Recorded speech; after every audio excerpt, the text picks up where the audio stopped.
So today, I'd like to talk about 7 small Japanese habits that will make your life so much better. It might be even more powerful and can have a bigger impact than the last video I made, 8 small Japanese habits. All of them are habits that can be easily adapted into your lifestyle. So please watch this video until the end. First, visit the family grave. You might think, what? Why? I know. But actually in Japan, it's said that visiting the grave is a great habit that influences your life being successful. According to Taigu Gensho, a Buddhist priest who has been involved with over 10,000 families for more than 35 years, families that prosper and individuals considered successful almost always value visiting graves. Why is that? There are various reasons, but today I'll share the habits that I consider the most important among them. This is actually because by visiting the graves, you can become aware of the baton of life passed down from your ancestors. Your ancestors survived through numerous hardships, such as famines and wars that you can't even imagine now. I might die here, but I want you to keep living. And this way, they protected their children at the risk of their own lives, passing down the baton of life. And that's why you're alive today.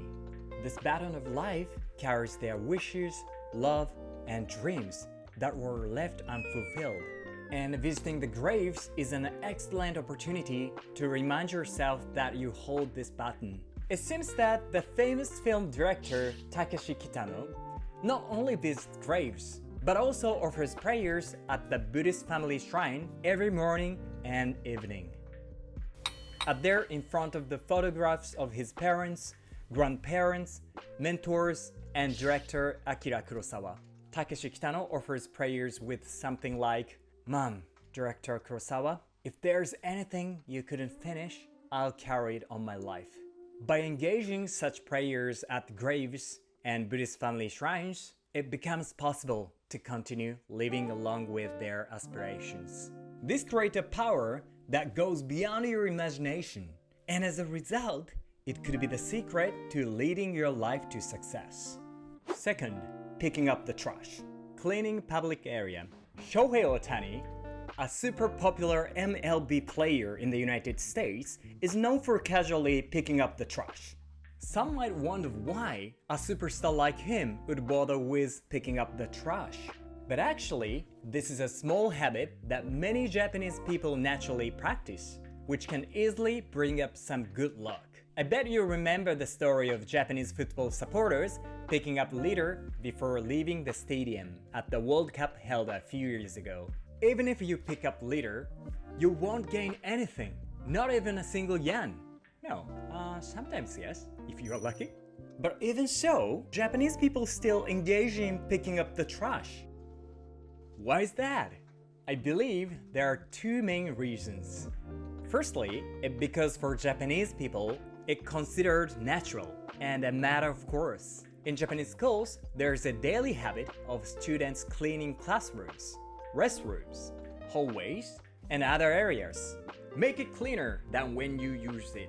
That's something teachers used to say quite often when I was a child. So starting from a young age, Japanese people cultivate the habit of cleaning up after using a space. Because of this, there's no resistance to cleaning and picking up litter.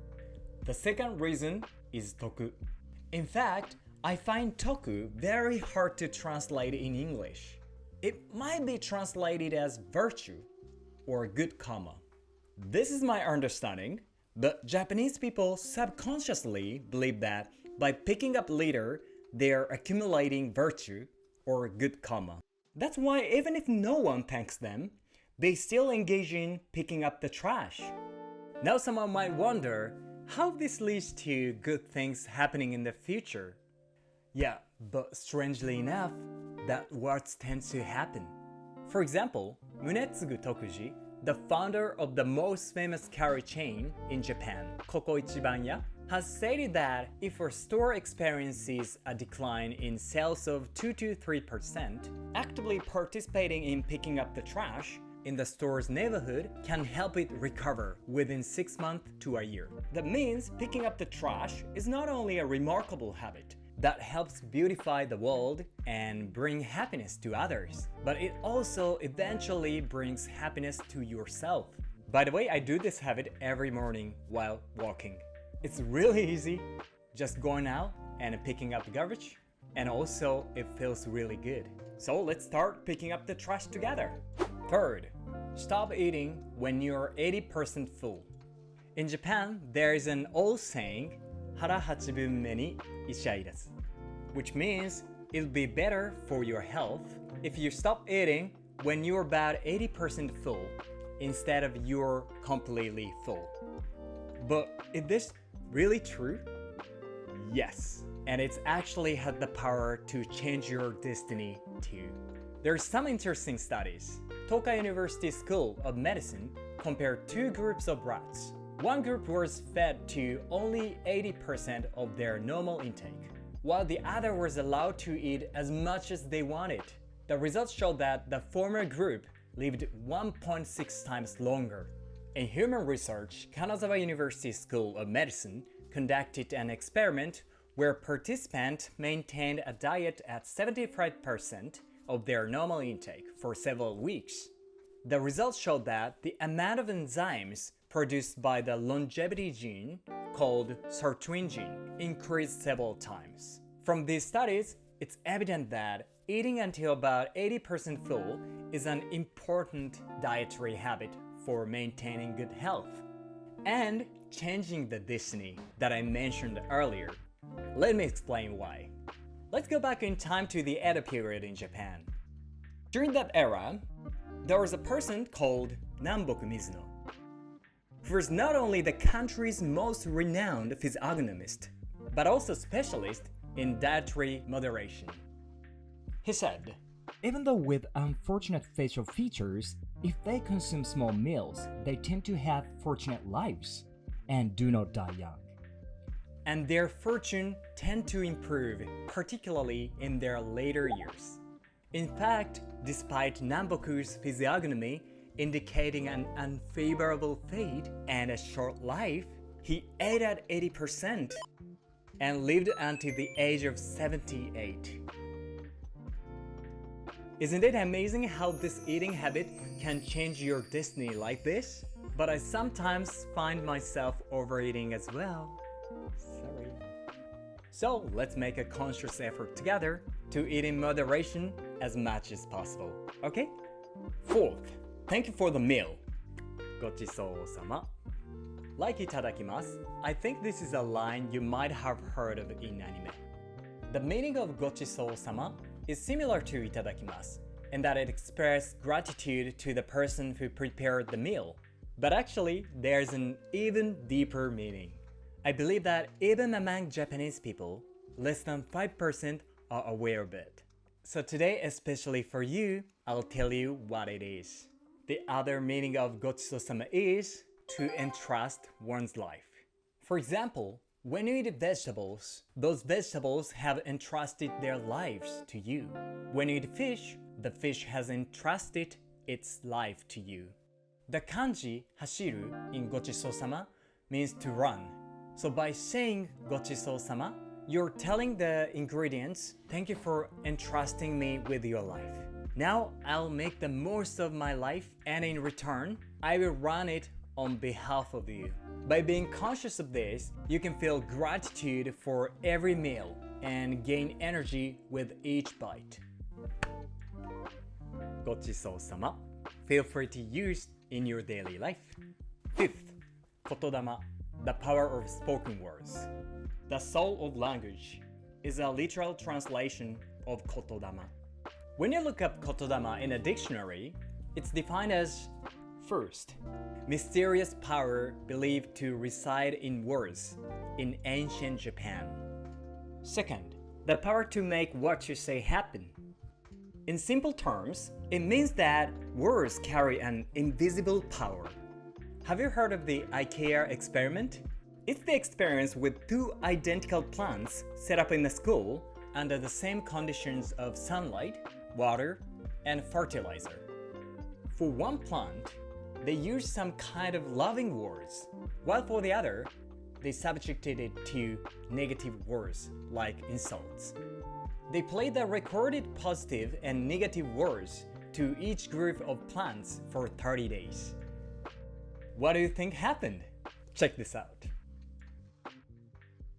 It almost looks like the plants have emotions, right? This is the power of spoken words, or kotodama. That's why many Japanese people have been avoiding using negative words for a long time. Because when you use harmful words, it not only affects the opponent negatively, but also ends up affecting you, as you're also hearing those words, right? So using negative words also has a harmful effect on yourself. Sixth, keeps things on time. I was surprised when I first traveled abroad on my own that trains didn't arrive on time. It has passed 5 minutes, 10 minutes, 30 minutes. Oh, finally, it arrived. Whereas in Japan, the trains are famous for their punctuality. That's why if a train is even a minute late, an apology announcement is made. 電車が遅れまして誠に申し訳ございません。 We apologize for the delay. I've heard there was an incident where one of the express trains in Japan departed 20 seconds earlier than the designated time, and they apologized for it. To be honest, sometimes I feel it's a bit too much. But also I understand that this is the Japanese sensibility. That's why I believe Japanese people tend to be quite respectful with their time when it comes to meetings and deadlines. So, why do people try to keep on time so much? It's because it significantly affects building trust and credibility. For example, between someone who casually arrives late to a business meeting and someone who constantly arrives on time, who do you think would be more reliable? Of course, it's the person who keeps time, right? It's truly just a small habit, but I believe being punctual is the first step to being a trustworthy person. So from now on, be sure to apologize even if you're 20 seconds late. Just kidding. 7th, tidiness. Lastly, this one. During a yoga boot camp that I joined in Okinawa the other day, there was a moment when I thought, it's so Japanese. My friend suddenly started to fold and tidied up a blanket that was placed in the yoga studio. You might say, folding a blanket is quite normal. But what impressed me was that she was refolding a blanket that was already neatly folded into an even nicer form. When I saw that, I thought this person truly is Japanese, and I got so impressed. When you look at the city, the roads, and homes, you can see that the habit of tidying up is deeply ingrained in Japanese culture. So, why do Japanese people place such importance on tidiness? I believe it's because having an organized environment and surroundings is simply pleasant and is more productive. Even Toyota, one of Japanese leading companies, emphasized this sense of tidiness. This practice of tidiness is beneficial for those seeking a simple life as well. So take a look around your room. Is your room well organized? If your room is consistently tidy, it not only improves your mood, but also reduces stress as you save time searching for things. By the way, my room used to look like this in the past. It was far from simple and quite stressful, but now it looks like this. Very minimalist, isn't it? It's kind of undeniable that organizing your belongings leads to a more comfortable daily life. So I encourage you to try tidying up a bit every day as well. Well, that's it. Thank you for listening until the end.